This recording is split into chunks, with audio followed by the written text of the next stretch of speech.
Alright, welcome back to Bee Hive Evolution. This is a video, the continuation of the Cathedral Hive, the Catalan Hive.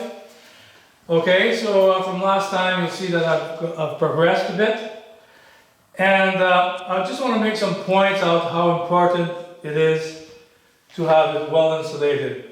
This would be like the deluxe of all models as far as being highly insulated and the venting. So if you take just a Langstroth box that's not insulated and cold, okay, cold to warm, compared to this guy, it will take 50% less heat for this guy during the winter. That means 50% less winter food the bees have to eat and store. That means 50% less energy needed by the bees to work. And the brood and the bees much stronger coming out of winter, ready to go. And number 5, easier to cool during hot weather in the summertime. Because I build houses, and of course you know that in the cold weather, if you have lots of insulation, that's good. And if you're in the warm places, if you have lots of insulation, that is also good for the summer.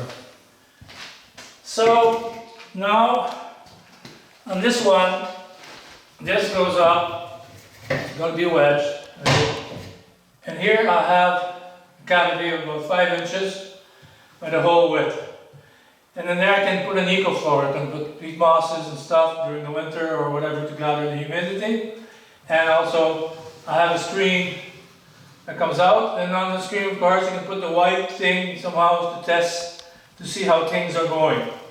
So you got the storage, and this I'll make a tray out of tin aluminum or something, that I can take the tray out and clean it up and fill it up with fresh stuff, and then you simply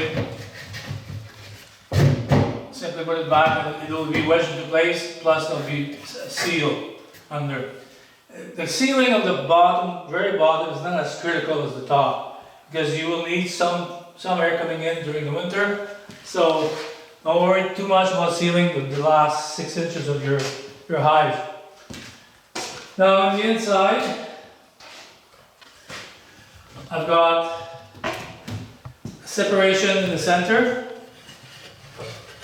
Alright, there's a separation because I want to have 2 hives in there.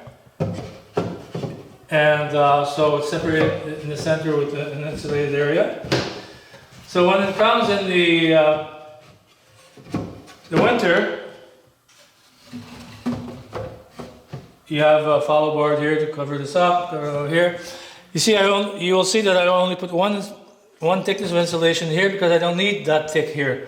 I will need it here in the winter time.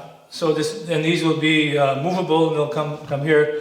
And I can fill this up with sheep wool or whatever and make it super snuggy for the bees. So there you go. So, and then of course I put the chains and the cap. And this is slightly heavy, more than I thought, but it's good. It's good. So now in the winter time, you got your 2 colonies in here together, easy to heat.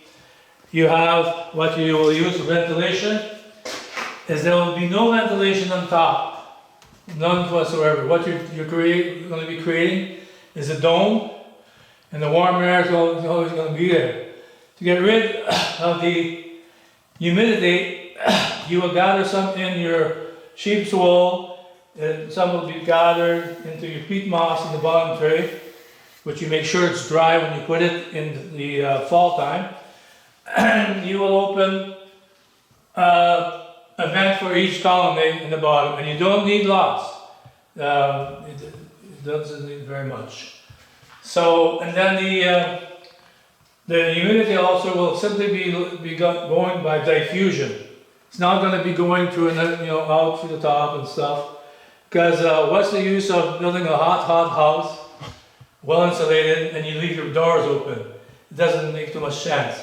So the concept around this is to eliminate top ventilation and have diffusion do your job, and materials to collect extra water, because 2 hives will create up to 16 liters of water in the winter, so that's quite a bit. Just imagine 16 liters of water here. This is what you got to get rid of to a certain percentage in the winter time.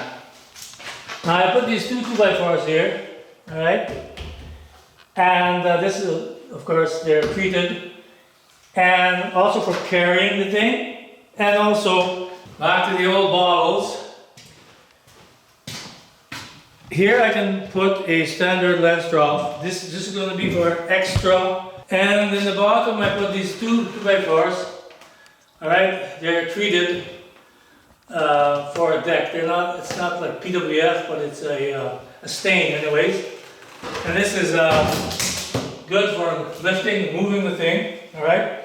But also, I told you I'm going to put satellite hives on there if I need to. So this eventually will support braces, and I will have this here extra just in case that the colonies, they have two big colonies and they need a bit more space. All right, and this will be above, of course, this, and your vent will be somewhere in the safe zone, and you have a little roof on there too.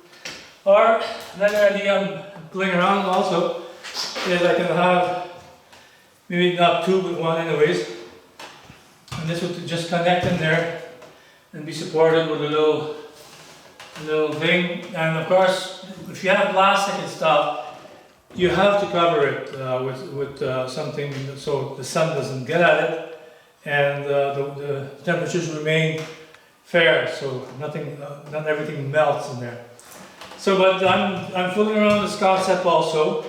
So it'll be fast, you just go bang, and you open up and your bees have more space to create honey, which you can collect later on. Okay, so for now, this is it for this one. So till next time, see you.